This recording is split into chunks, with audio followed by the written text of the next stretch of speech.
Hey everybody, it's Eric here at Farpoint Farms, and I guess it is time to show you the finished or nearly finished Volkswagen project. This is my 74 Super Beetle, and it was real rough when you first saw it almost a year and a half ago. I didn't get started on this project really until right after Christmas of this year, so I guess 8 months to get her done wasn't too bad. I'm filming this in August. I don't know when I'll get a chance to post it, but let's take a little walk around. I'll show you the improvements and upgrades. And I wanted to take it up here because we got such a great view up here. And I figured it was a good spot to film it. But I didn't think about is that it's like 6 o'clock in the morning and the grass is really wet still. So there's grass clippings on the wheels, but we'll start with that. And it has brand new tires. I did get a set of original tires, like the proper size. I can't remember what they are, like 165, I think. 14s or 15s, 165 15s. And so those are on there looking good. I guess we'll walk around and we'll start here at the front on this. Nothing really big changes on this other than, you know, wash and wax, although Bird already decided to find it last night. Got some new wiper blades on there and rebuilt the wiper motor on it, so it's working a lot better. On the front here, headlights have both been replaced with brighter like xenon type bulbs, so they're a little better at nighttime.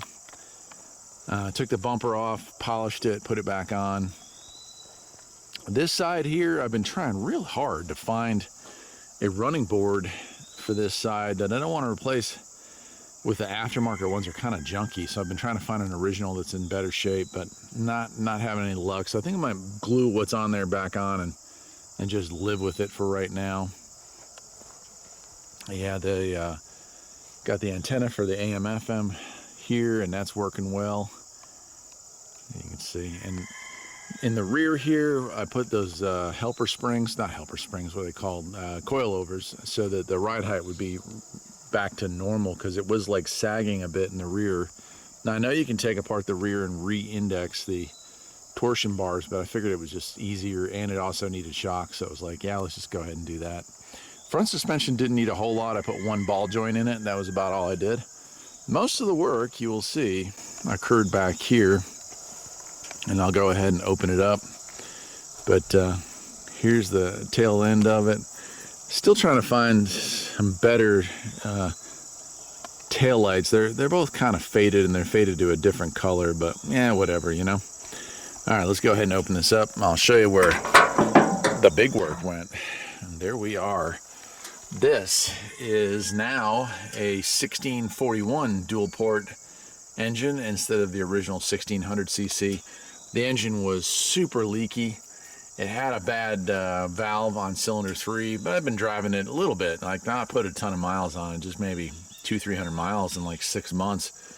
And then the alternator died. So this has an alternator instead of a generator, and it stopped charging. So it was like, okay, I got to do the alternator. And I was like, well, it's easier to do the alternator with the engine out. So then I just let it sit, because what I wanted to do was save up some money, and ended up buying new pistons, new cylinders, new heads, and a rebuild kit, you know, new seals, because it was so leaky. Holy cow, it was just the dirtiest engine I think I've ever rebuilt. And the end results came out really, really nice. What I've got is I took everything out, anything that was, you know, the tin, I've repainted with a flat black, high temp black. I did splurge and get, you can see it right in there, chrome air cylinder shrouds, and in the back here, that vented chrome around there, so that's kind of cool. And I also got the chrome air filter to replace the original. I never liked that style. And so replaced the two heat lines going in there, those air lines. Got a new Bosch cap rotor and wires. Rebuilt the carburetor. Put a new alternator on. Got a little chrome pulley for that. Got a chrome marked pulley for the bottom to help set timing. And that's it, man. Like the intake manifold, the risers were all rotted out, so replaced those. New seals, new boots, new rubber. I mean, if there's a part on this thing that could leak, it got replaced or got patched up and cleaned and reassembled. So it really came out nice. I put about 150 miles on it since the rebuild, which I just finished this week. And I am loving it, man. This thing, it's still no powerhouse, but I am definitely loving the tooling around town in it. And the weather's been great, so it's been real fun to take it out and have a little fun with this thing. Right on. Well, let's hop inside. I'll show you. Not a lot happened on the inside. In fact, she really has been, you know, I just want to make this a daily driver, so let's go ahead and hop in.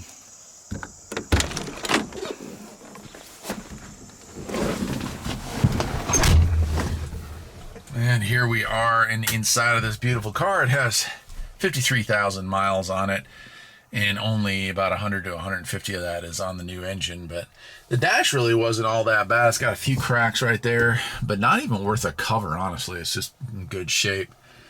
Now, inside here, the one thing that I'm going to be installing actually after I make this video is it has an old tape deck here, and it's stuck on tape, and there's not even a tape inside of it, which is kind of a bummer. So I'm going to get rid of that. I've got a $15 MP3 only player, you know, like one of those basic radios, no CD, anything like that. So I'm going to swap it out and put that in there just so I can hear some tunes when I want to. The inside of this car, it cleaned up pretty nicely. You can see the door cars are still hanging in there. Passenger seat's not bad at all. Driver's seat sags a bit. I put a little padded piece here to help with that. And so it's fine for me. My wife says she sits really low for her, so I'll probably try to find a rebuild kit for that seat. Got a working parking brake. That's beautiful, especially up here in the mountains. Did put a new clutch in and change the fluid in the transmission, but no other work really done there. Throw out bearing and stuff like that. This steering wheel has got to go. I can't stand these small steering wheels. You can't see. I mean, look, this is like basically what I see when I'm driving. I see the steering wheel. I can't see anything. Dials, gauges, that kind of stuff. So this has got to go. There's a guy in town who, thankfully, I've got a guy in town, and I live in a small town, who is very big into Volkswagens. So I'm going to get a full-size steering wheel and put it on there. And, of course, a lot of those steering wheels have got cracks in them, but I'll just put a wrap on it. I don't care. Again, this is a daily driver, not a show car. The back is looking okay. The seats are good. The headliner's goofed back here, and then that box there, I have a headliner, but I don't know that I have the patience level to replace it. And it's not so bad that I'm dying to replace it at this point. So I'm probably just going to clean up that area. I want to put like you know, a rear shelf in anyway, make it look presentable. But I don't know. I mean, I bought it. I'm sure eventually I will install it, but I also am not in a hurry to be driven insane. Let's put it that way. I did take the best of the 4 tires that were on here and mounted one to the spare, so I've got a good full-size spare in the front now. So, well, let me go ahead and start it up. Make sure it's in neutral. Yeah, it is. Okay. And she's easy to start. She just fires right up.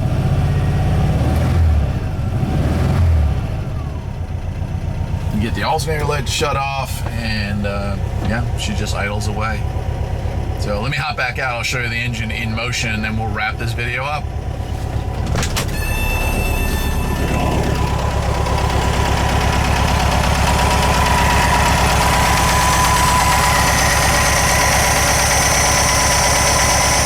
Oh, there it is. Let's back up a little bit.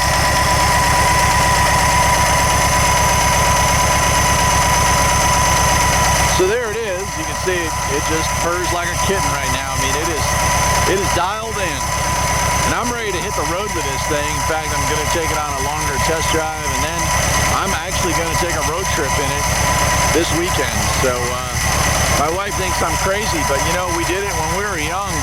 I put an engine in the little Rabbit truck that I had, and I drove it 12 miles to the house, and then we drove it 1,600 miles round trip to go visit my father in Indianapolis. So yeah, it was not without its little incidents, but I think if I can do it with that, I can certainly do it with this.